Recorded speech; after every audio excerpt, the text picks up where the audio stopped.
Oh no! It was an earthquake, little kitty. Are you okay? I understand. That's why it's essential to know about the steps one needs to take during an earthquake. Hey friends, so in today's episode, let us have a look at this natural disaster we call an earthquake and answer a literally life-saving question: how to survive an earthquake. Zoom in! In simple words, earthquakes are nothing but the shaking, rolling or sudden shock of the Earth's surface. But what's scary about them is that they can occur at any place, at any time. Yes, it is estimated that there are 500,000 detectable earthquakes in the world each year. Out of these, nearly 100,000 of them can be felt, and around 100 of them cause damage. And because of earthquakes, this destructive and unpredictable nature, it is crucial to be aware of safety measures one must take before, during, and after the earthquake. And to be safe from this disaster, the first thing you must do is always listen to the radio and television for the latest information and instructions for your area. Once you hear the news that needs everyone's attention, immediately discuss the disaster plan with your family and friends. Yes, for that, you all must plan and decide on a particular meeting spot if you get separated. Then arrange a supply kit that includes enough food and water for several days, first aid medicines, a flashlight, a fire extinguisher, and a whistle. Plus, make sure to secure heavy items in your homes like air conditioners, refrigerators, televisions, and objects that hang on walls. And try to put heavy and delicate things on low shelves or the floor.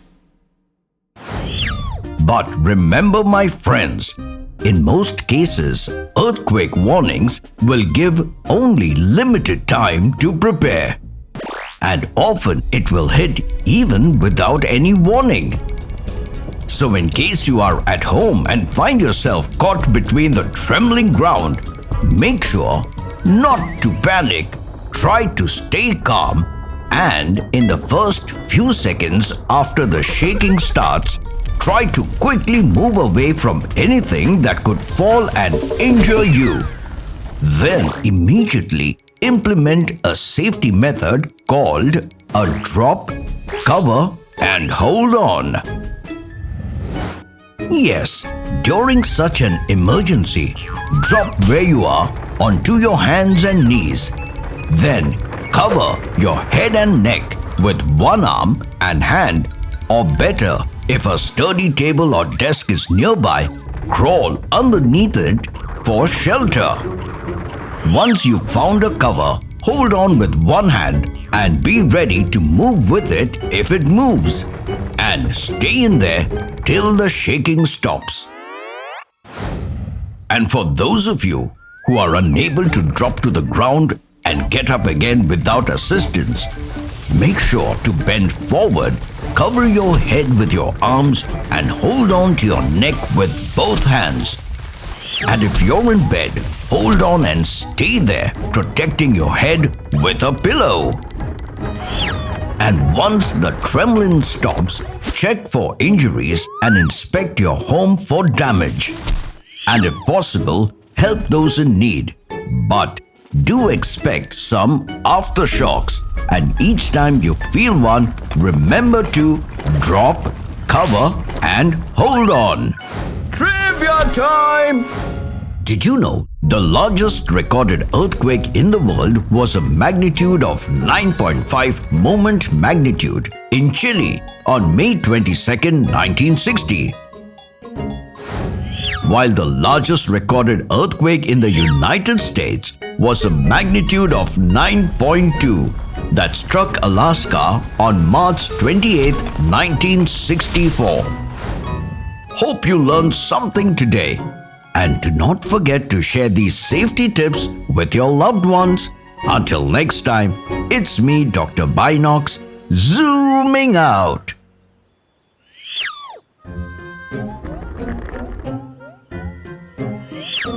Never mind.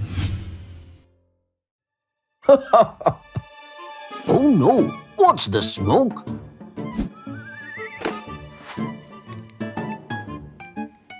Phew, thank goodness it's just you, little kitty.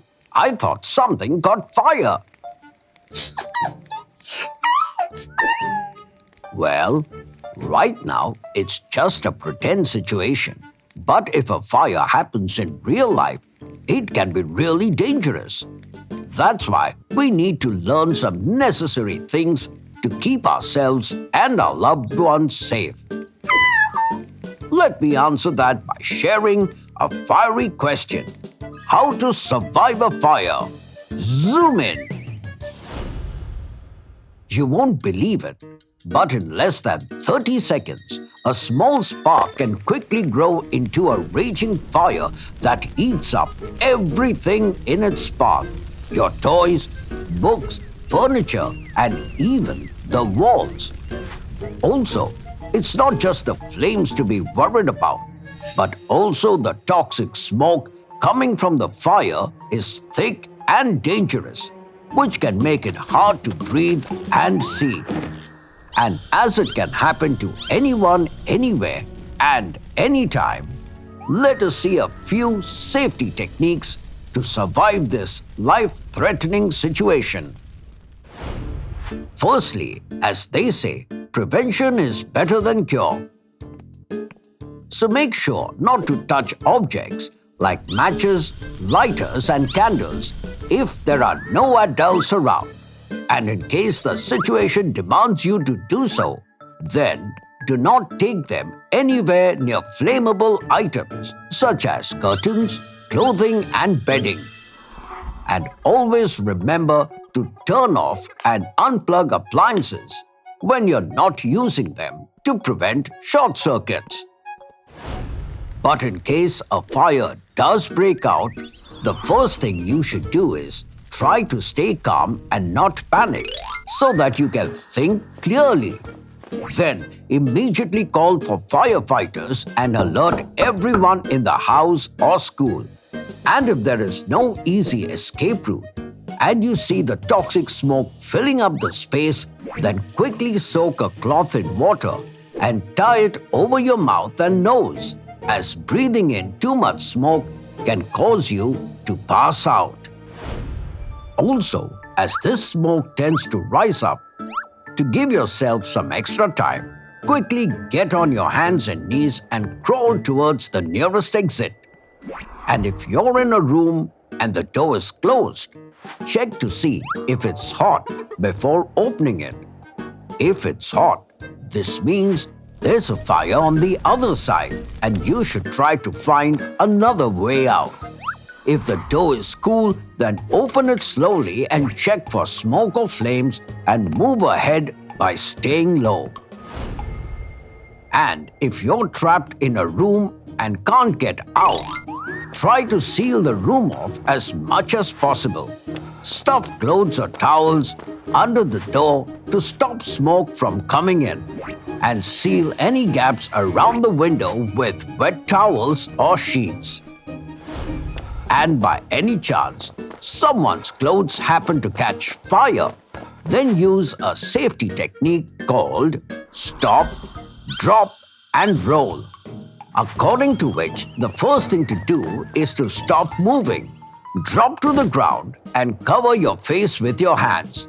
Then roll over and over until the flames are extinguished, and once you are out of the toxic smoke zone, quickly get out of the place and leave the rest to the professional firefighters. Trivia time! Did you know firefighters respond to over 1 million fires in the United States each year? And according to reports, cooking is the leading cause behind most home fires. Hope you learned something life-saving today. Until next time, it's me, Dr. Binocs, zooming out.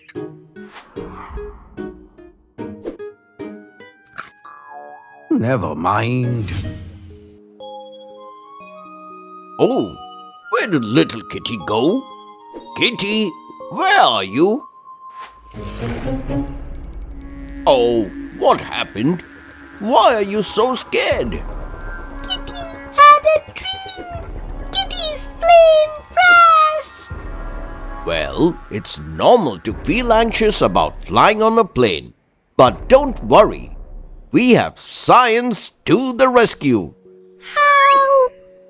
Let me explain by addressing a survival question. How to survive a plane crash according to science. Zoom in!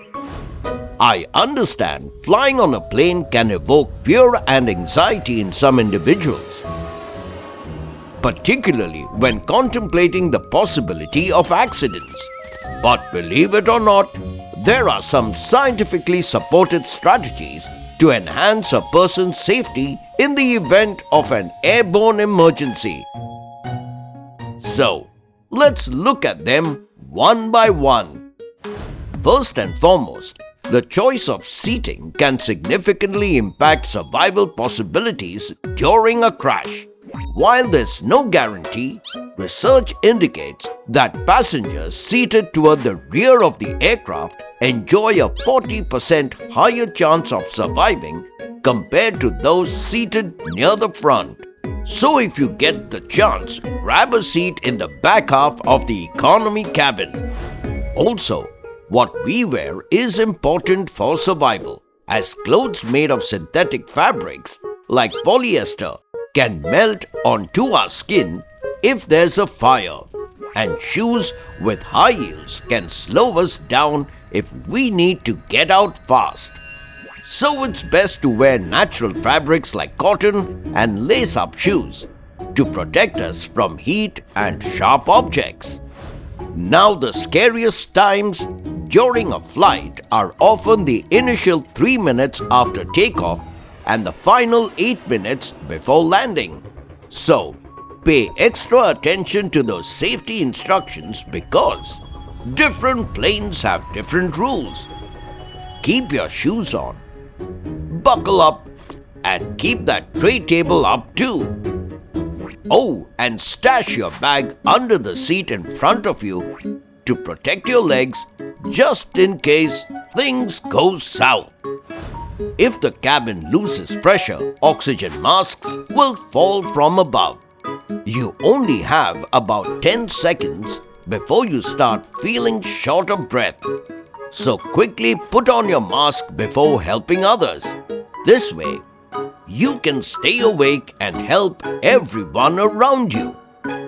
Now, if things escalate and there's an emergency on the plane, brace yourself for impact. Firstly, try not to panic and keep calm.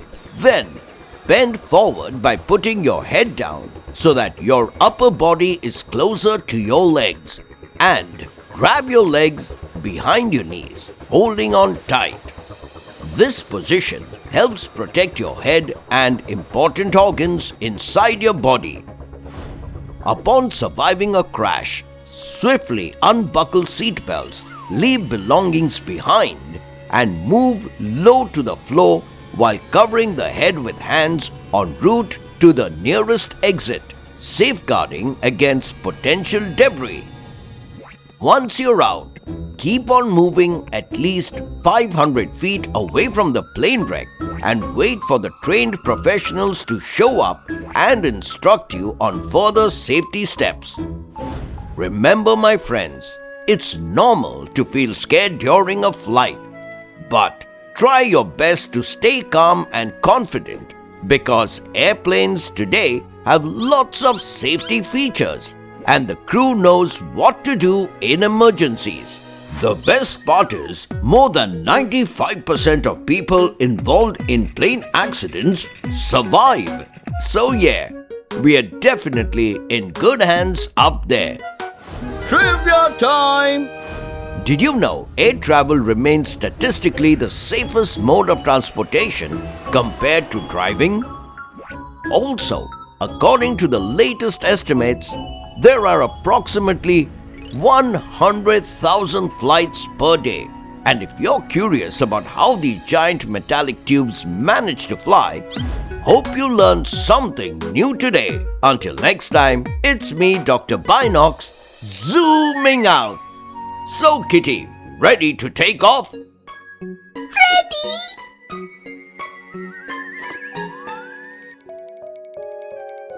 Never mind. Oh, what happened, little kitty? Why do you look so scared? Kitty can't swim. Kitty's scared of drowning. Well, it's completely normal to feel scared of deep water. But don't worry. For you and everyone else in this situation, let me answer a deep question. How to survive drowning if you can't swim? Zoom in! Imagine you're standing by a calm lake, enjoying the warm sun, when suddenly you slip and fall into the water. Panic sets in and you realize you can't swim. It's scary, but don't worry. A few simple survival tips can help you stay safe if you ever find yourself in deep water, even if you can't swim. The first and most important thing to do is stay calm. Panicking wastes energy and makes it harder to breathe, which can make you feel like you're sinking. Instead, take slow, deep breaths and focus on keeping your head above water. Remind yourself that help could be coming and get ready to float. Yes, one of the easiest ways to survive in water, even if you can't swim, is to float on your back. Floating is a natural skill our bodies can do with very little effort. To float, tilt your head back so your face stays out of the water. Spread your arms and legs wide like a starfish and relax. Your body is naturally buoyant, meaning it will float if you allow it to. Don't fight the water by flailing your arms or legs. Just let the water support you. As long as your head is above the surface, you can breathe easily and stay afloat until help arrives, or you can reach safety. Next, if you feel confident enough, you can try to tread water.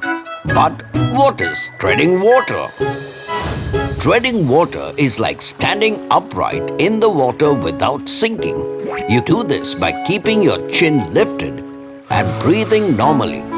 Then you move your arms forward and back with your palms facing the direction of your movement.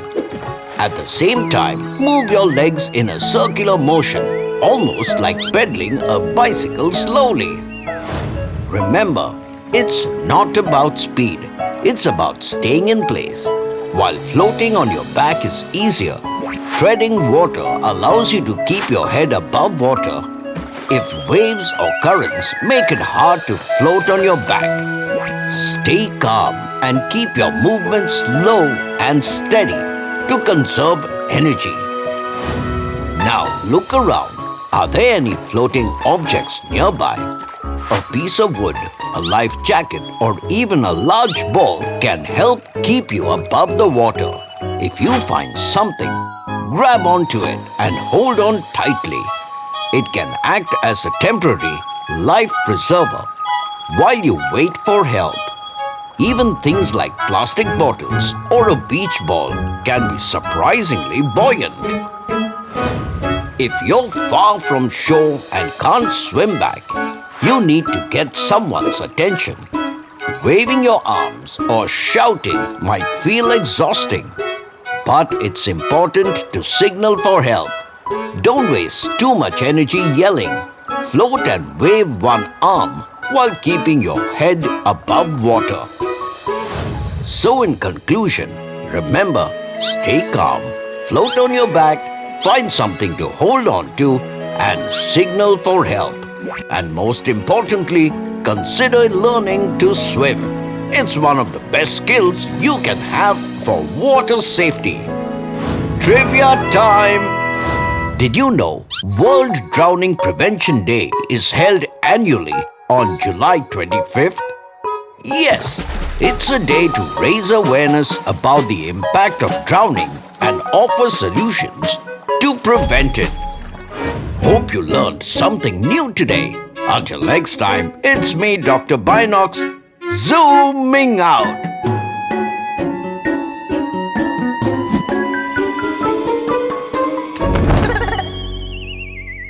Never mind.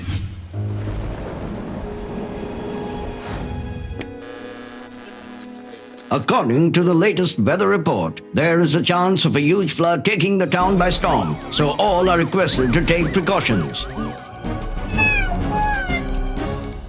Well, now we need to prepare ourselves for this unwelcome natural disaster. That's something we all must know. Hey friends, so in today's episode, let us dive into this floody situation to learn a few safety tips by answering a life-saving question. How to survive a flood? Zoom in! An event when a dry piece of land suddenly gets submerged in water is usually known as a flood. I know you must be thinking, what's so scary about water? After all, you drink it, brush your teeth with it every day, bathe in it, and wash your floor with it. Well, sure, water is needed for our survival, but the same water in excess can cause massive destruction.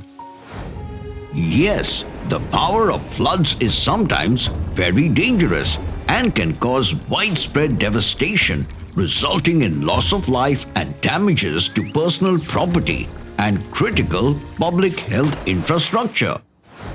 You won't believe it, but around 90% of all US natural disasters involve some sort of flooding, and it is the most common natural calamity around the world. Therefore, we all must be aware of the safety measures one must take before, during, and after the floods to protect ourselves and our loved ones. And the first step in flood survival is to assess your risk by listening to the weather report on the radio, TV, or the internet, especially if you live in a coastal region. And if you come across any warnings, quickly share the news with your family.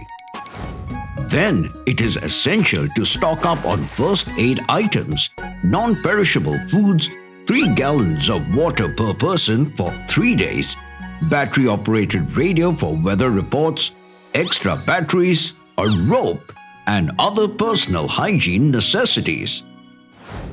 Also, make sure to keep important documents in a waterproof container.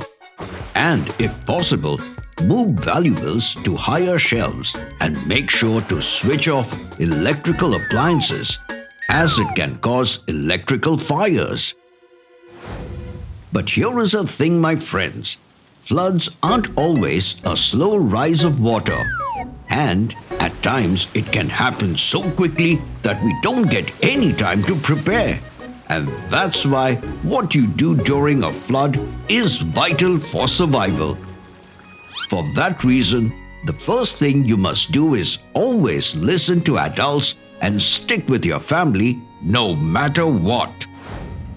And most importantly, if your local authorities ask you to evacuate, please do it immediately and go to the top floor, terrace, or roof of your house.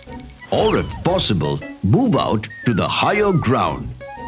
But make sure to avoid getting into dirty water or jumping into it, as it may carry bacteria or can be vulnerable to electric shock, or worse, one can get dragged away and drown in it.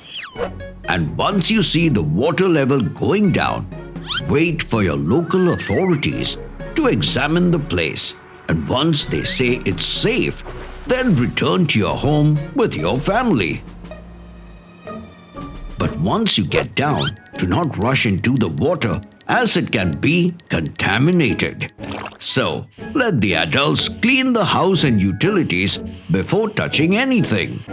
And when all the water dries up, help your family keep the things back to where they were. Trivia time! Did you know the deadliest flood on record was the 1931 China floods, also known as the 1931 Yangtze-Huai River floods? Yes, this flood is also considered the deadliest natural disaster in recorded history. Until next time, it's me, Dr. Binocs, zooming out. Never mind.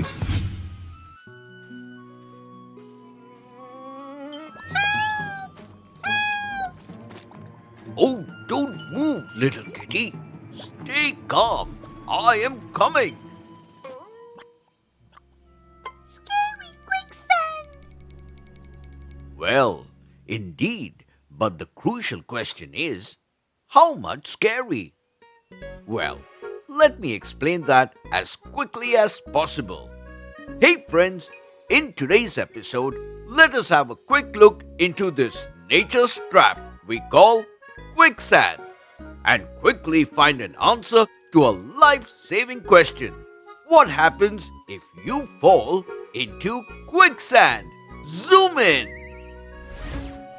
Years ago, action films were filled with scenes of unlucky people strolling in a jungle and stepping on a patch of apparently solid ground that suddenly turns out to be mushy.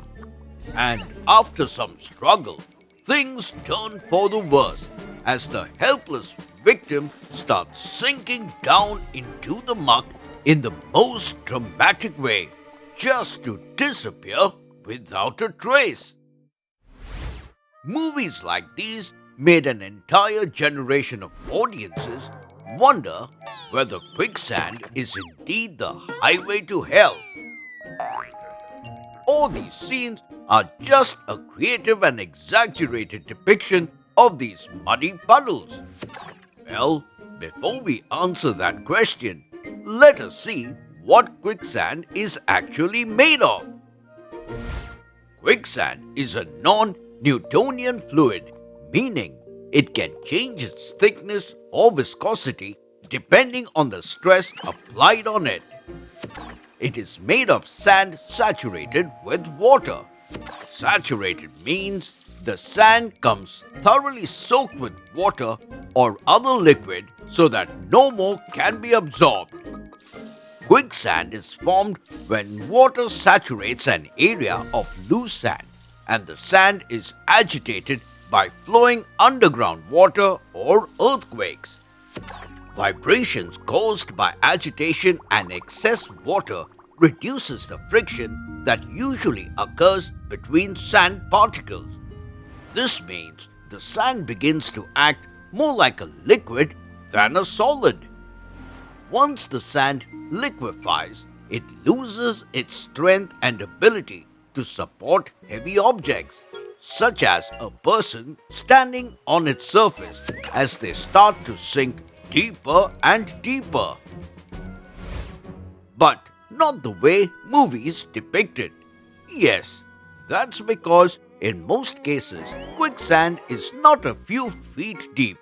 So it may swallow your shoe or even your knees, but it probably won't eat you whole. Another reason for this that quicksand is denser than water and the human body is less dense than quicksand, which means you can actually float more easily in quicksand than in the sea. But only until you won't move. Yes, during an experiment, scientists placed an aluminum bead on top of a container of artificially created quicksand in their lab. At rest, the bead stayed on the surface despite aluminum's high density. But then scientists started shaking the container. When they shook it only a little, the bead continued swimming on top. But when they shook the container a bit harder, the ball sank to the bottom.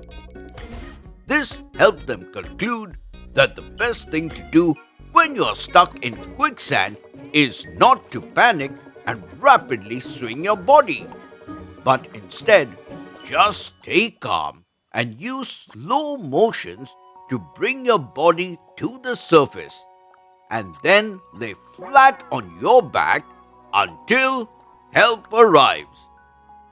So, here we go, friends.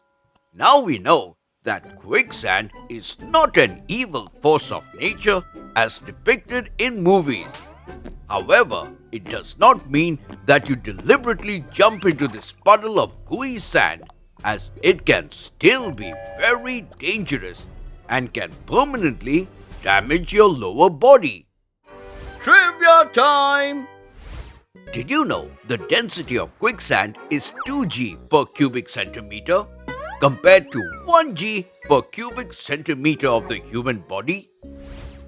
The density of quicksand can be lower than 2g per cubic centimeter, depending on the volume of water present below. However, its density never falls below that of human body density. Hope you learned something new in today's episode. Until next time, it's me, Dr. Binocs, zooming out.